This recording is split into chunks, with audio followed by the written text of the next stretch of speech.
हिंदू कंगाल, मुस्लिम मालामाल। जी हां, आज हम रणक्षेत्र में यही बात करेंगे, क्योंकि रणक्षेत्र में प्रश्न सिर्फ आंकड़ों का नहीं है। यह प्रश्न है हिंदुओं की आर्थिक रीढ़ की हड्डी पर पड़े भार का। प्रसिद्ध अर्थशास्त्री अरविंद पनगड़िया के ताजा शोध पत्र ने भारत के विकास का इतिहास लिख दिया है, क्योंकि यह पहला मौका है जब कहा गया कि देश में अत्यंत गरीबी लगभग समाप्त हो चुकी है। यह गर्व है कि यह उपलब्धि है, यह मोदी काल का आर्थिक चमत्कार है। लेकिन इन्हीं आंकड़ों ने एक चुभता हुआ सत्य भी सामने रखा है, और वो सत्य ये है कि हिंदुओं में अत्यंत गरीबी की दर मुसलमानों से अधिक है। नए आंकड़ों पर एक नजर डालते हैं तो नए आंकड़ों के अनुसार मुसलमानों में गरीबी दर 1.5%, हिंदुओं के 2.3% की तुलना में थोड़ी कम हुई है। अब प्रश्न यह नहीं कि किसी समुदाय की स्थिति सुधर रही है, प्रश्न यह है कि हिंदू अपनी ही धरती पर आर्थिक रूप से पिछड़ क्यों रहा है। कौन सी तुष्टीकरण वाली नीतियां थी जिनमें हिंदू कारीगरों, छोटे दुकानदारों, पारंपरिक व्यवसायों को पीछे छोड़ दिया गया? क्यों पिछले दशकों में हिंदुओं को सिर्फ सरकारी नौकरी की तरफ धकेला गया? क्यों सूक्ष्म व्यवसाय, पारंपरिक हुनर, छोटे उद्योग हिंदुओं के हाथों से फिसलते गए? और क्यों तुष्टीकरण की राजनीति ने हिंदू उद्यमों को प्राथमिकता सूची में कभी जगह ही नहीं दी? इसमें कुछ गलती हिंदुओं की भी है। जी हां, जिनकी सरकारी नौकरी की होड़ में पारंपरिक व्यवसायों से पलायन हुआ और स्थानीय व्यापार पर हिंदुओं की पकड़ ढीली पड़ गई, और यहीं से व्यापार जिहाद ने अपनी जड़ें जमीनी शुरू कर दी। आज फल सब्जी बेचने से लेकर नाई के काम तक, फेरी लगाने से लेकर रिक्शा चलाने वाले तक, हर छोटे उद्योग में मुसलमानों का कब्जा है, जो आज पिछड़ती हिंदू आर्थिक स्थिति का एक सबसे बड़ा कारण है। आज ये आंकड़े कह रहे हैं कि हिंदुओं को अपनी आर्थिक रणनीति बदलनी होगी। सिर्फ सरकारी नौकरी का सपना नहीं, व्यवसाय, कौशल, उद्यमिता, स्थानीय बाजार, इन सबको भी आपको फिर से पकड़ना होगा। यह हिंदुओं के लिए आर्थिक सतर्कता का समय है।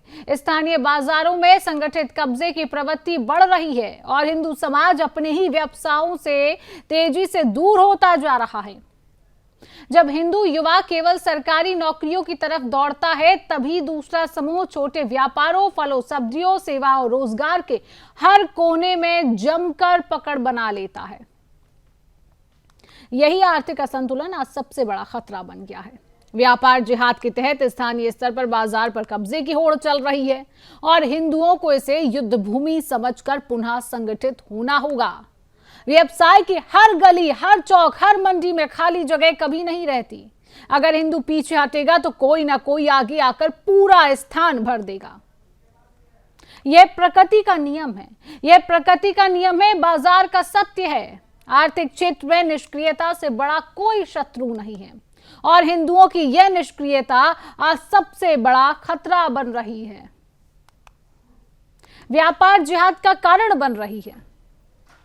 और आज इसी पर हम चर्चा भी करने जा रहे हैं।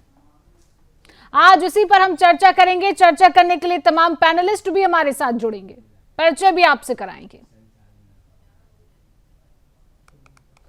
तो चर्चा करने के लिए तमाम पैनलिस्ट हमारे साथ जुड़ चुके हैं। परिचय हम आपसे करा देते हैं। हमारे साथ बीजेपी का पक्ष रखने के लिए अविरल मलिक जी जुड़ चुके हैं। अविरल जी, बहुत बहुत स्वागत आपका। कांग्रेस पार्टी का पक्ष रखने के लिए आशीष सैनी जी हमारे साथ जुड़ चुके हैं। आशीष जी, आपका भी बहुत बहुत स्वागत। मुस्लिम स्कॉलर शोएब सिद्दीकी जी हमारे साथ हैं। शोएब जी, आपका बहुत बहुत स्वागत। हिंदू धर्मगुरु हमारे साथ डॉक्टर एच.एस. रावत जी हैं। डॉक्टर जी, आपका भी बहुत बहुत स्वागत। आप सभी पैनलिस्ट का इस चर्चा में मैं बहुत बहुत स्वागत करती हूँ। चर्चा की शुरुआत सबसे पहले शोएब सिद्दीकी जी आपसे ही करना चाहूंगी। शोएब जी, जब आंकड़ा सामने आता है तो उस आंकड़े में यह सामने आता है कि गरीबी दर हिंदुओं की कम है मुसलमानों से भी।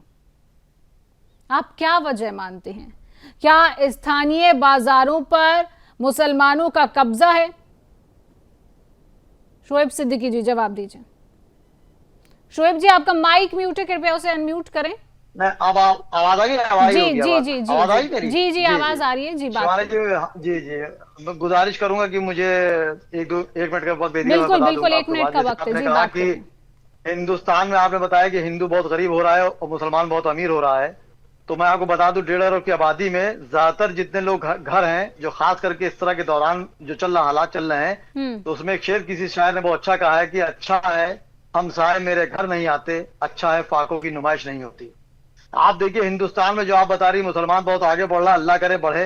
मैं आपको इस मामले में मुबारकबाद देना चाहता हूँ। हम्म लेकिन 1947 के बाद से जब मुल्क आजाद हुआ था, हम्म उस वक्त मुसलमान की सरकारी नौकरियों में कितने थे, आज पॉइंट पर भी नहीं रह गए हैं। ये आप भी जानती, मैं भी जानता हूँ। हम्म अगर आप कह रही हैं हिंदू भाई, मेरा हिंदू को मैंने हमेशा कहा कि वो मेरा राम है, मैं उनका लक्ष्मण हूँ।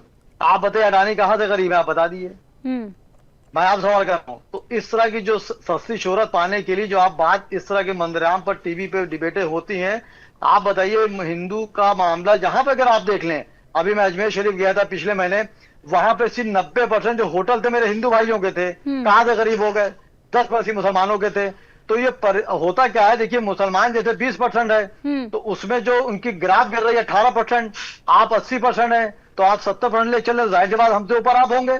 हम्म लेकिन अगर आप ये कह दें कि हिंदू का ये मुल्क है, तो ऐसा नहीं है। ये मुल्क संविधान से चलता है, और 1857 में जब मुल्क की आजादी की जंग छेड़ी गई थी, तो मेरे हिंदू भाइयों के साथ मुसलमानों चलिए ने भी ठीक खून है बहा था। शोएब सिद्दीकी जी, और आपने जो उनके बात कही जी उससे जी उससे आपसे एक सवाल भी जी पूछेंगे, लेकिन सबसे पहले ओपनिंग कमेंट लेंगे। जी। हमारे साथ हिंदू हाँ जी धर्मगुरु जी जी डॉक्टर एच.एस. ठीक रावत है। जी भी बने हुए हैं। देखिए, हम अगर हिंदुओं की गरीबी दर की एक बात करते हैं, जब आंकड़ा सामने आता है तो 1.3% ये आंकड़ा निकलता है। लेकिन मेरा सवाल आपसे ये है, क्या हिंदू अपने ही हुनर से पीछे होता जा रहा है? क्या हिंदू अपने ही स्थानीय व्यवसाय से पीछे होता जा रहा है? क्योंकि एक सरकारी नौकरी की होड़ भी हिंदुओं में देखी जाती है, यहां पर हिंदुओं की गलती भी ये मानी जाएगी? देखिए रावत शिवांगी जी। जी, सबसे बड़ी बात है अभी शोएब जी ने कहा कि जो मुसलमान हैं वो गरीब हैं। भाई हम्म 600 वर्ष तक आपने शासन किया, फिर भी गरीब रह गए। आपके बादशाह जितने भी थे वो उन्होंने आपको गरीब रखा। अब आप ये कहते हो भाई चार चार छः छः बच्चे हैं, उसके बावजूद ही आप कहते हो गरीब है, तो मुझे लगता नहीं कि आप गरीब हैं। क्योंकि हिंदुस्तान को खूब लूटा और खूब आप लोगों को दिया, और वक्फ बोर्ड की जमीन भी आपके पास खूब है, तो गरीब कहाँ से रह गए? मुझे तो नहीं लगता गरीब है।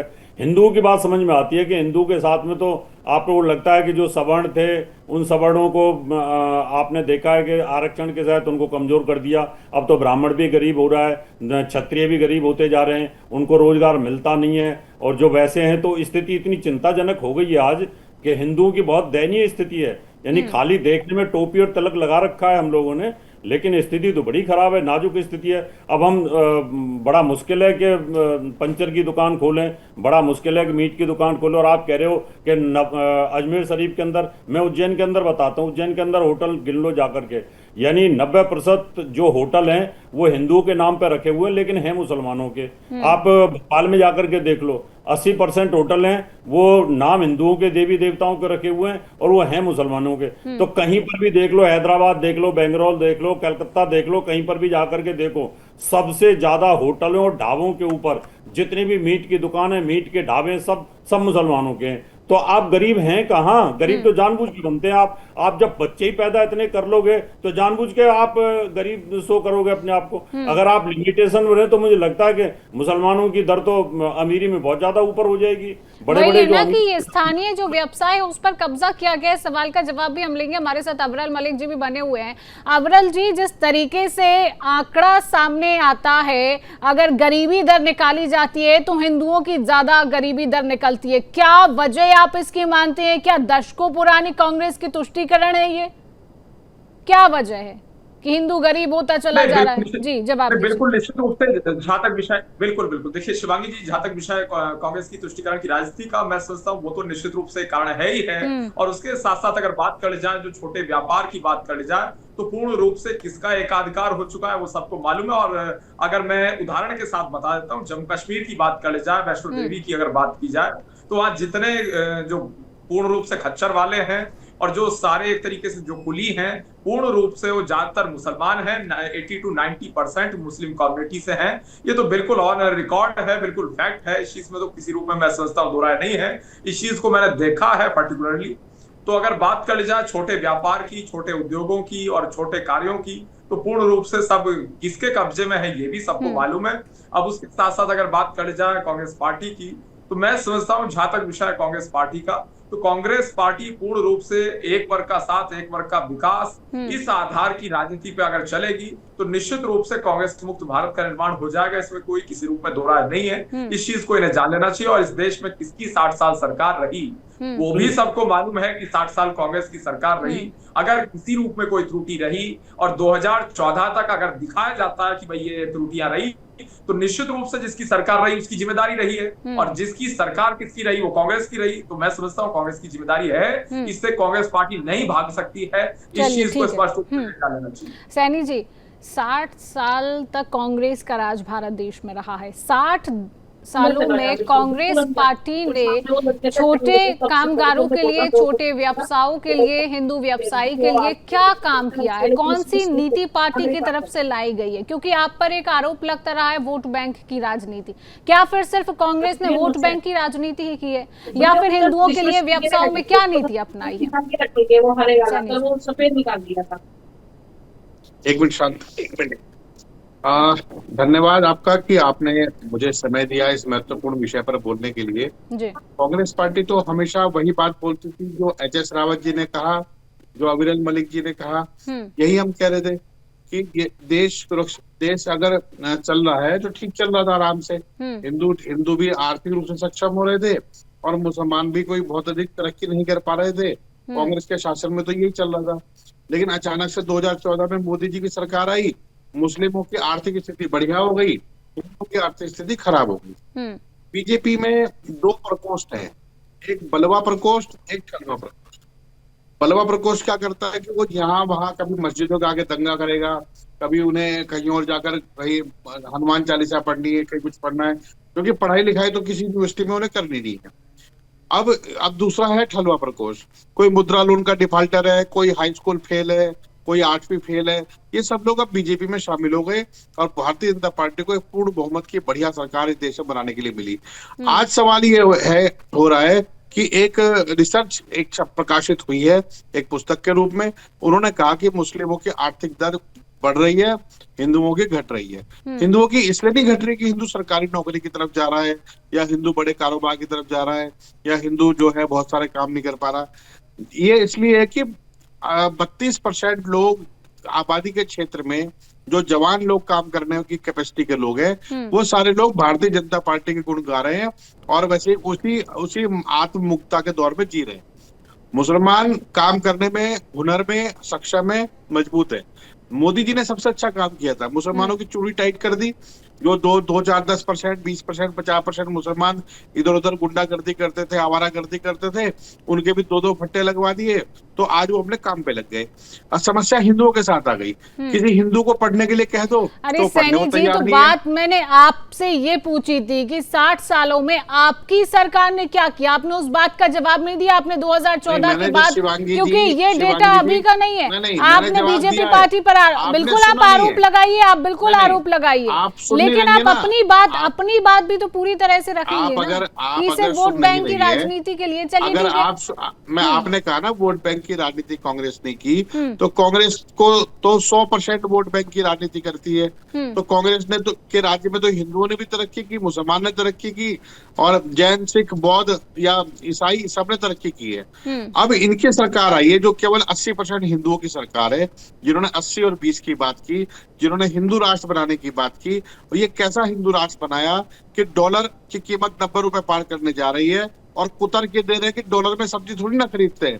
तो जो लोग इस तरह की मूर्खतापूर्ण बात करते हैं, वही भारतीय जनता पार्टी इस चीज के लिए जिम्मेदार है कि यदि देश के बहुसंख्यक 80% हिंदुओं की यदि आय के स्रोत घटते हैं, उनकी सीमा घट रही है, तो ये वास्तव में उनके लिए एक बात है। क्योंकि आज वो जो लोग 2 लाख रुपए की सैलरी पे काम कर रहे थे, आज वो 80,000 की सैलरी पे काम कर रहे हैं। जो 1 लाख रुपए की सैलरी पर काम करते थे, आज वो 25,000 रुपए में काम कर रहे हैं। तो आर्थिक क्षमता इस बात का जवाब दीजिए। आपकी पार्टी पर आरोप लग रहा है जिस तरीके से कि जो 1 लाख की सैलरी थी वो 80,000 में काम कर रहे हैं। बहुसंख्यक, ठीक है, बहुसंख्यक हिंदू हैं, लेकिन कहीं ना मुझे अवरल जी जवाब दीजिए। शोएब जी आपके पास भी वापस आएंगे। अवरल जी जवाब दीजिए इस बात का। तो देखिए, जहां तक विषय है एक तरीके से हमारी केंद्र सरकार का, हमारी राज्य सरकारों का, तो निश्चित रूप से जहां तक एक तरीके से रोजगार को बढ़ावा देने का विषय है उस संबंध में पूर्ण रूप से कार्य किया जाता है। और जहां तक पर्टिकुलर आज का जो विषय है उस पर बात की जाए तो शायद अच्छा रहेगा। आज का विषय पूर्ण रूप से व्यापार जिहाद पे एक तरीके से बेस्ड है। तो अगर व्यापार जिहाद की बात कर जाए तो मैं समझता हूँ जिहाद किसी प्रकार का हो वो पूर्ण रूप से एक तरीके से गलत है। और जो लोग जिहाद का समर्थन करते हैं वो कम से कम ये बता दें, मेरी जानने की उत्सुकता है कि सर तन से जुदा के जो नारे लगाए जाते हैं ये किस जिहाद और किस प्रकार के तहत हैं। तो मुस्लिम स्कॉलर साहब यहाँ मौजूद हैं, वो बता बिल्कुल शोएब जी से इस बात का जवाब लेंगे और सीधा वापस लौटेंगे शोएब जी के बाद। शोएब जी, जिस तरीके से अभी हम चर्चा कर रहे थे, आपने एक बात कही थी, जब मैंने कहा कि सरकारी नौकरी की बात कही तो आपने कहा कि मुस्लिम वर्ग से कोई भी लोग बता दीजिए जो सरकारी नौकरी कर रहे हैं, पढ़े लिखे। देखिए, जब मुस्लिम लोग जब यूनिवर्सिटी में पढ़ने जाते हैं तो वो शिक्षा लेते हैं कि बम कैसे बनाया जाए, ठीक है। अब यहाँ पर आज का जो हमारा मुद्दा है, हम जिस पर बात कर रहे हैं, व्यापार जिहाद पर हम बात कर रहे हैं। आप बताइए, हिंदुओं का जो व्यवसाय है, छोटा जो व्यवसाय है, चाहे फल बेचने का व्यवसाय हो, चाहे फुटपाथ का व्यवसाय हो, चाहे फेरी लगाने का व्यवसाय हो, चाहे नाई का व्यवसाय, उस सारे व्यवसायों पर आपने कब्जा कर लिया है। धर्मगुरु हमारे साथ है, उन्होंने बोला आप उज्जैन चले जाइए, जो ढाबा है हिंदुओं के नाम पर, अंदर अगर आप देखेंगे तो मुसलमान का ढाबा है, मीट वहां पर है। तो कब्जा तो आप लोगों ने किया है ना। इस बात का जवाब शोएब जी जवाब दीजिए। देखिए शिवानी जी, मैं इस शर्त जवाब दूंगा कि कम से कम उसके बीच में टोकिएगा नहीं। और बहुत हमें अच्छा लगता है कि जब एंकर पार्टी बन जाता है। एंकर तो पार्टी नहीं बनता है, वही बात होती है। चलिए ठीक है, बात पूरी करिए, गलत बात नहीं है, बात पूरी करिए। नहीं देखिए आप एंकर किस अंदाज से आप बोल लिया, बताइए, आपने पूरी हम पे हमला कर दिया। वहां पे मसला ये कि हम आ भी करते हैं तो हो जाते हैं बदनाम, वो कत्ल भी करते हैं तो चर्चा नहीं होता। अभी रावत भाई हमारे बड़े भाई हैं, धर्मगुरु, मैंने हमेशा सम्मान क्या करता रहूंगा। अभी उन्होंने कहा कि मुसलमान के 4-4, 5-5 बच्चे होते हैं, तो आप बताइए, लालू प्रसाद यादव के 9 बच्चे थे, क्या मुसलमान थे? नरसिम्हा राव के 11 बच्चे थे जो प्रधानमंत्री थे कांग्रेस के, क्या मुसलमान थे? ये सब बातें ना करिए। इस वक्त की जनरेशन पढ़ी लिखी हो गई है, चाहे हिंदू चाहे मुसलमान हो, एक बच्चे 2 बच्चे थे वो। अरे सर बता देंगे जरा। मैं जवाबी कॉल करने नहीं आया, सुन लीजिए।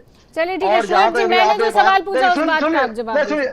मैं जवाब नहीं, मैं देखिए, जब कोई जवाब देखिए, फिर मुसलमान तो सिर्फ 47 से लेकर 25 तक जवाब ही दे रहा, सफाई दे रहा, वो भी आप ही सुन पा रही है। मैं आपको उन्हीं की बात से सफाई दे रहा हूँ।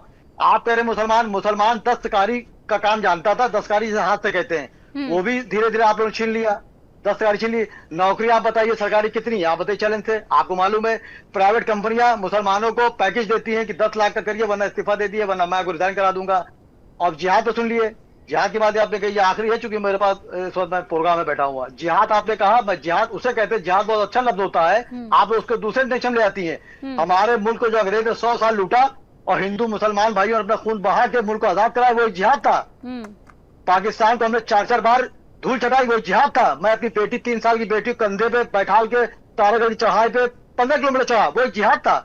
जिहाद ये होता है, आप नेशन दूसरे लेके चले जाते हैं। मुसलमान जो इस मुल्क में था, मैंने हमेशा कहा, पूरे हिंदुस्तान के मुसलमान की तरफ से मैं हमेशा कहता हूँ कि एक आरजू नहीं हर आरजू तो ये लाकर से रखे दो खाके वतन का जी। अगर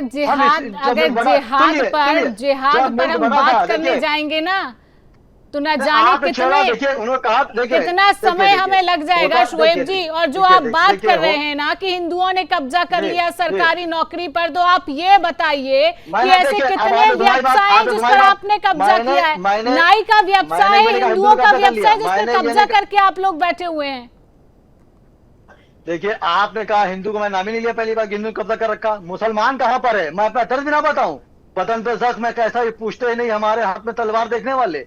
अरे मैं अपनी रोना रो रहा हूं, इनको हिंदू आगे मैं राम है, मैं कह रहा हूँ, आपको चैनल से कह रहा हूँ राम है, मैं लक्ष्मण उनका, आप लक्ष्मण मानिए तो मैंने आपको राम मान लिया। मुसलमान कहाँ पर है सफ़े हस्ती, बताइए आप, मुसलमान कहाँ बताइए आप?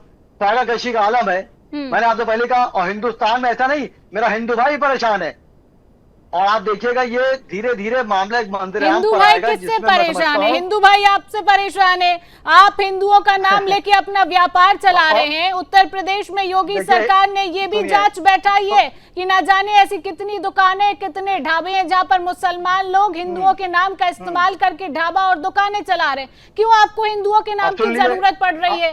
क्यों पड़ रही है? अब क्यों हाथ सुनिए, में कलावा और अब सुनिए। माथे पर टीका लगा के हिंदू बेटियों को फंसा रहे हैं? क्यों पड़ रही है जरूरत? कितने अगर आप इतनी बात कितने- कर रहे हैं तो अब आप इस सुनिए बात तो, का भी जवाब सुनिए। दीजिए। अब सुन लिए कितने औरतें पकड़ी गई जो नकाब पहनी थी, बाद में गैर मुस्लिम निकली।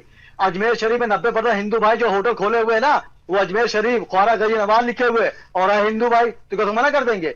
देखिए होता क्या है, अगर सुबह आपको देखनी है तो रात तो गुजरना पड़ेगा। अगर आपको खुशी का लम्हा सुकून से गुजारना है तो आपको तकलीफ झेलना पड़ेगी। तो हमने इस मुल्क में, मैंने हमेशा एक बात कही, रावत जी हमारे बड़े भाई बैठे हुए हैं, कि जिस मुसलमान को जाना था वो चला गया। जिस मुसलमान को अपने वतन से मोहब्बत थी, शोएब सिद्दीकी की तरह, वो यही मौजूद था। अगर आपका हक है तो इस मुल्क में मेरा भी शोएब हक है। सिद्दीकी जी, और आपको संविधान वतन में- से देखिए, मोहब्बत देखिए, है, लेकिन कई लोग जो हाँ, हैं है। उनको वतन से मोहब्बत नहीं है। आपके ही देखिए, समाज के लोग हैं, देखिए, ठीक है। देखिए, हर एचएस मजहब- रावत जी, देखिए, देखिए, एचएस रावत जी इस हर बात का मजहब जवाब में देंगे। हर बिरादरी में अच्छे बुरे लोग होते हैं। अब मुझे माजरत दिए, मेरा एक प्रोग्राम है। Thank you. HS Rawat ji, धर्मगुरु हमारे साथ हैं। जिस तरीके से इन्होंने बात कही कि आप अजमेर जाएंगे तो वहां पर हिंदू अपने नाम का इस्तेमाल करते हैं, लेकिन हम बात कर रहे हैं व्यापार जिहाद की। आज भी कई ऐसे व्यापार हैं जिस पर इन लोगों ने जो है अपना कब्जा करके रखा है। ना ही जो हिंदुओं का व्यापार है, शुरू से हिंदुओं का जो व्यापार रहा है उस पर इन्होंने कब्जा करके रखा है। एचएस रावत जी, आपसे जो सवाल किया था उसका जवाब। सबसे बड़ी बात है कि जितनी भी आप जो टोकरी उठाने वाले लोग हैं वो सारे मुसलमान हैं। जितनी भी कसाई की दुकान है वो सारे मुसलमान हैं, उस पर इन्होंने कब्जा किया हुआ है। जितने भी रिक्शे वाले हैं नहीं, किन्होंने कब्जा किया हुआ है? आपको मीट खाना है क्या? जितने भी मंडी वाले हैं, आपको मीट खाना है क्या, ये बताओ पहले। मंडी के अंदर आपको मीट खाना है क्या? उन सब पर इनका आपको मीट खाना है क्या? सैनी जी, आपको क्यों बुरा लग रहा है? आप सुन तो लीजिए। नहीं, आप मेरा सवाल लीजिए पहले बीच में। इनको मीट खाना है क्या? ये एचएस रावत बैठे हुए धर्म के ठेकेदार, 25 करोड़। इनको अरे मीट खाना है तो बताइए, जो इनको दिक्कत हो रही है। दिमाग को दिक्कत हो रही है, सुन लो, मेरे बोलने का दिक्कत। आपको मीट खाना है क्या? पहले ये बताइए। 25 करोड़ मुसलमान और मैं 25 सवाल करोड़ पूछ रहा हूँ, आपको मीट खाना है तो आपको दिक्कत क्यों हो रही है? वहाँ हिंदू तो आप जाएगा अपने नहीं, धर्म करेंगे के तो श्रम बोलोगे करने ना। वाले लोगों का सम्मान नहीं करेंगे। आप हिंदू धर्म में जो श्रम करने वाले लोग हैं, काम करने वाले लोग हैं, मुझे बताइए ना, क्या खटीक समुदाय के लोगों के साथ, वाल्मीकि समुदाय के लोगों के साथ आप बैठ के चाय पीना पसंद करेंगे? इस्तेमाल करिए थोड़ा सा, प्रवक्ता के तौर पर बैठे हो आप कोई मुसलमान के तौर पर नहीं बैठे, प्रवक्ता के तौर पर बैठे। पूरी इस बुद्धि को पतली करो, पतली बुद्धि करो, मोटी बुद्धि से काम नहीं चलता। मेरे कहने का तात्पर्य था कि 25 करोड़ मुसलमान हैं, ये सारे मीट खाते हैं और मीट की दुकान उनका रेवेन्यू तो उन्हीं के पास जा रहा है ना, तो पैसा उनके पास बढ़ रहा है। हिंदू नहीं खाता। उस मोटी बुद्धि को कम इस्तेमाल करो, थोड़े समझने की कोशिश करो। मैंने कहा कि जितने भी पल्लेदार है आजादपुर मंडी के अंदर, जितनी भी मंडी है वहाँ सब पर इनका कब्जा है। जितने भी फ्रूट की दुकान है वहां इनका सबका कब्जा है, सब्जी की दुकान है वहां इनका कब्जा है। मैंने इसलिए कहा है। और मीट वाली बात पे जो आप कह रहे हो ना, सुन लो पहले, फिर एक बार सुन लो, क्या पता आपको दोबारा ना बोलना पड़े। अगर दोबारा बोलोगे तो आपकी बेइज्जती हो जाएगी और कांग्रेस की बेइज्जती होगी। मैंने ये कहा है कि 25 करोड़ मुसलमान, इनकी मीट की दुकान है, इन पे हिंदू नहीं जाता, वो कोई वहां पर झटके का हलाल का उसका चक्कर नहीं रहता, इसलिए वो मुसलमान ही खाएंगे। तो उनका तो रेवेन्यू बढ़ाना, उनका रेवेन्यू तो बढ़ाना, उस बात को मैं कह रहा था। मैं खाने की बात नहीं कर रहा था। अपने दिमाग को थोड़ा सा शार्प करो। ये टीवी की डिबेट है, टीवी की डिबेट में बैठोगे ना तो नहीं तो बेइज्जती हो जाएगी आपकी। बोलेंगे कांग्रेस का प्रवक्ता बैठा रखा है, इनको बोलने आपको आप ना अपने दिमाग को थोड़ा शार्प करिए। मेरा कहने का मतलब था कि जितने भी चारपाई बुट्टी वाले, सब्जी में फेरी लगाने। सैनी जी बहुत अचंभित है कि आपको अपनी पार्टी के लिए बात करना चाहिए लेकिन आप मुसलमानों के पक्ष में बात कर रहे हैं। हालांकि कोई बात नहीं, आप मजबूर भी हैं। अवरल मलिक जी, ठीक है, आपसे जवाब लेंगे। अवरल मलिक जी, ये जो व्यापार जिहाद देश में बढ़ रहा है, इसके लिए केंद्र सरकार कौन सी नीतियां अपना रही है कि इसको कम किया जाए? क्योंकि बात हिंदुओं की है, किस तरीके से काम कर रही है सरकार? जी, नहीं, निश्चित रूप से हम संविधान के आधार पर काम करते हैं और इक्वालिटी की बात करने वाले भारतीय जनता पार्टी के हम लोग हैं, और निश्चित रूप से इक्वल होना चाहिए, ऐसा नहीं होना चाहिए कि किसी प्रकार से एक क्या वर्ग, नीति एक बनाई है मजहब आपने? के रूप से आप सवाल का जवाब दीजिए, ये प्रवचन मत दीजिए यहाँ पर।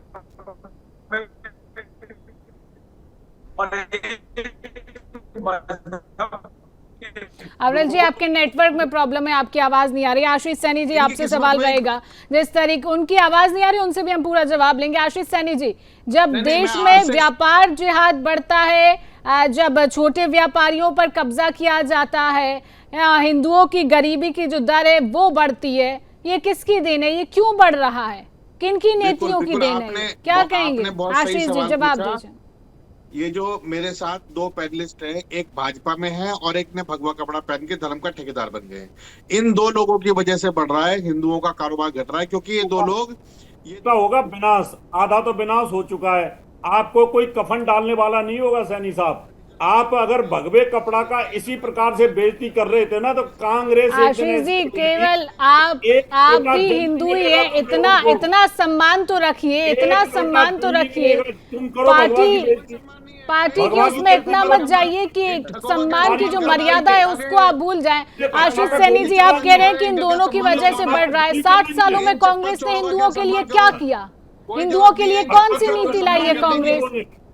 तुम्हारा वो विनाश होगा कि तुम एक वोट के लिए तरस जाओगे। इन्होंने देश के हिंदुओं को कमजोर करने का काम किया है। ये दोनों तरह के लोग वास्तव में दुश्मन है, हिंदुओं के दुश्मन है। इन्होंने जिस व्यक्ति को प्रधानमंत्री बनाया, तुम्हारा वो हाल होने, वो भी आज भी भगवान की बेइज्जती करोगे काम करने। अरे आशीष जी, ठीक है, आप कह रहे हैं इन लोगों पर आप आरोप लगा रहे हैं, बीजेपी पर आप आरोप लगा रहे हैं, हिंदू धर्म गुरु पर आप आरोप लगा रहे हैं। मेरा सीधा सा सवाल है, 60 सालों में कांग्रेस कौन सी योजनाएं लाई है हिंदू उद्यमियों के लिए, हिंदुओं के लिए, हिंदू व्यवसाय के लिए? कौन सी योजनाएं बताइए, जवाब दीजिए, नंबर से जवाब दीजिएगा। 1 2 3 4 ऐसे जवाब दीजिए। कितनी योजनाएं 60 सालों में कांग्रेस पार्टी ने लाई हिंदुओं के लिए?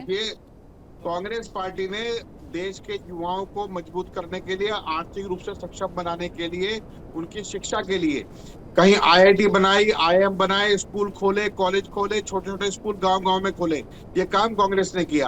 आज कांग्रेस के जमाने के लोग पूरी दुनिया के 140 देशों में कारोबार भी कर रहे हैं, काम भी कर रहे हैं, इंडस्ट्री, इंजीनियरिंग, एजुकेशन, हर सेक्टर में आगे बढ़ रहे हैं। लेकिन पिछले 2014 से ये दो तरह के लोग, ये ठलवे और बलवे वाले लोग, इन्होंने हिंदुओं को कमजोर करने का काम किया। हिंदुओं को कमजोर, और आपकी पार्टी के लोग जब अयोध्या में राम मंदिर बनता है तो राहुल गांधी पहुंचते नहीं है, कार्ड पहुंचाया जाता है। आप जिस भगवा का अपमान कर रहे हैं, आपकी ही पार्टी के नेता, जिस राम मंदिर का आपने भी मुझे लगता है इंतजार किया हो, आपने ना किया हो, आपके पिताजी ने किया होगा, 500 वर्षों का हिंदुओं का इंतजार है, उसमें भी राहुल गांधी नहीं पहुंचते हैं। आपका कष्ट समझ रहा हूँ, मैं आपकी बीमारी समझ रहा हूँ। बीमारी मत समझिए, आप अपना दर्द समझिए, आप अपनी पार्टी का दर्द समझिए। मेरी छोड़िए, आप मेरी छोड़िए, मैं आपसे जो सवाल पूछूंगी उस बात का जवाब दीजिए। आप जो कह रहे हैं कि आपकी पार्टी ने हिंदुओं के लिए बहुत कुछ किया है, सक्षम बनाया है युवाओं के लिए, अरे तो तब उन्हीं हिंदुओं का जब मंदिर बनाया जाता है तो क्यों नहीं जाते हैं राहुल गांधी, सोनिया गांधी दर्शन करने के लिए? क्यों उस निमंत्रण पत्र को ठुकराया जाता है? नहीं, आप बताइए ना, देश के युवाओं को राम मंदिर पर मोदी का भाषण सुनने के लिए भेजना है या किसी बड़े संस्थान में एक अच्छा कारोबारी बनने के लिए भेजना है? आप बताइए ना। आप बताइए कि क्या भेजना चाहते हैं आप खुद यहाँ पर एंकर बनी है, पढ़ाई लिखाई करी है, पढ़ाई लिखाई करके आई, पढ़ाई लिखाई करके भी बनी और धर्म में विश्वास भी रखती हूँ, अयोध्या के राम मंदिर में भी गई हूँ आशीष सैनी जी। और आज अगर आप सोशल मीडिया चलाते होंगे और आपके घर में युवा होंगे, उनसे आप पूछना कि हर घर का युवा धर्म की ओर आगे बढ़ रहा है, लौकिक पढ़ाई से लेकर धार्मिक पढ़ाई भी।